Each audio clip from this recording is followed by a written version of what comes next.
Opportunity card വെച്ച് ജർമ്മനിയിലേക്ക് വരാൻ പോകുന്നവരുടെ ശ്രദ്ധയ്ക്കുള്ള video ആണിത്. ഞാനിവിടെ ഓപ്പർച്യൂണിറ്റി കാർഡ് വെച്ച് വന്നവരോട് സംസാരിച്ച് അവരുടെ എക്സ്പീരിയൻസ് ഒക്കെ ചോദിച്ച് മനസ്സിലാക്കിയിട്ടാണ് പറയുന്നത്. സോ വീഡിയോ നിങ്ങൾ സ്കിപ്പ് ചെയ്യാണ്ട് ഫുൾ ആയിട്ട് കാണാം. പല ഏജൻസികളും പറഞ്ഞു കേട്ട് ഓടിച്ചാടി ഇങ്ങോട്ടേക്ക് വരുന്നതിന് മുന്നേ നിങ്ങൾ ശ്രദ്ധിക്കേണ്ട കുറച്ചധികം കാര്യങ്ങളുണ്ട്.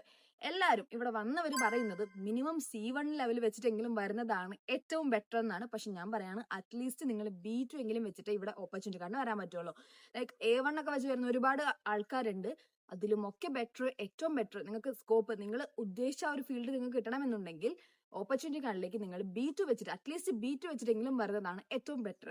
നിങ്ങൾ വരാൻ പോകുന്നത് ടെക് ഫീൽഡിലേക്കൊക്കെ ആണെങ്കിൽ ഈ ഒരു ലാംഗ്വേജ്, ജർമ്മൻ ലാംഗ്വേജിന്റെ ബാരിയർ ഇത്രയ്ക്കും ഇല്ല. അല്ലാത്ത ഏത് ഫീൽഡിലേക്ക് നിങ്ങൾ വരികയാണെങ്കിൽ ലാംഗ്വേജ് ബാരിയർ നല്ലോണം ഉണ്ട്. രണ്ടാമത്തെ കാര്യം, ഓപ്പർച്യൂണിറ്റി കാർഡിന് വേണ്ട റിക്വയർമെന്റ്സ് നിങ്ങൾ മീറ്റ് ചെയ്യുന്നുണ്ടോ നോക്കണം. ഒരുപാട് റൂൾസ് ആൻഡ് റെഗുലേഷൻസ് ഉണ്ട്. അപ്പൊ ആ കാര്യങ്ങളെല്ലാം നിങ്ങൾ മീറ്റ് ചെയ്യുന്നുണ്ടോ നോക്കിയിട്ട് ഉറപ്പ് വരുത്തിയിട്ട് വേണം വരാനായിട്ട്. ഇനി ഓപ്പർച്യൂണിറ്റി കാർഡ് വെച്ച് വരുമ്പോൾ ഏതൊക്കെ ഫീൽഡിലാണ് സ്കോപ്പ് കൂടുതലുള്ളതെന്ന് നോക്കാം. ടെക് ഫീൽഡ് മാത്രമല്ല, ടെക് ഫീൽഡിൽ സ്കോപ്പ് ഉണ്ട്. അത് കൂടാതെ തന്നെ കാർപെൻട്രി, പ്ലംബിംഗ്, ഇൻഡസ്ട്രിയൽ സർവീസസ് എന്ന് പോലെയുള്ള ഫീൽഡിലെല്ലാം നല്ല ഓപ്പർച്യൂണിറ്റീസ് ഉണ്ട്. അതുപോലെ തന്നെ നിങ്ങൾ ഇവിടെ വരുമ്പോൾ ഏത് ഫീൽഡ് ചൂസ് ചെയ്യുന്നത് എന്നുള്ളത് വലിയൊരു ഘടകമാണ്. സോ നല്ല സ്കോപ്പ് ഉള്ള ഒരു ഫീൽഡ് നോക്കി ചൂസ് ചെയ്യുക. പിന്നെ ഓൾസോ നമ്മൾ ബേസിക്കലി ജോബ് വിസയും കാര്യങ്ങളൊന്നും പ്രൊവൈഡ് ചെയ്യുന്നില്ല. നിങ്ങൾക്ക് ജസ്റ്റ് ഇൻഫർമേഷൻസ് ഷെയർ ചെയ്യുന്നത് മാത്രമേ ഉള്ളൂ. ഓപ്പർച്യൂണിറ്റി കാർഡിൽ വരാൻ ആഗ്രഹിക്കുന്നവർക്ക് വേണ്ടിയിട്ട് നമ്മൾ ഒരുപാട് ഇവിടെയുള്ള ഓപ്പർച്യൂണിറ്റീസ് ക്യാപ്ഷനിൽ കൊടുക്കുന്നുണ്ട്. അപ്പൊ വീഡിയോ സേവ് ചെയ്ത് വെച്ചാൽ നിങ്ങൾക്ക് ആവശ്യം വരും. ചാവ് ചാവ്.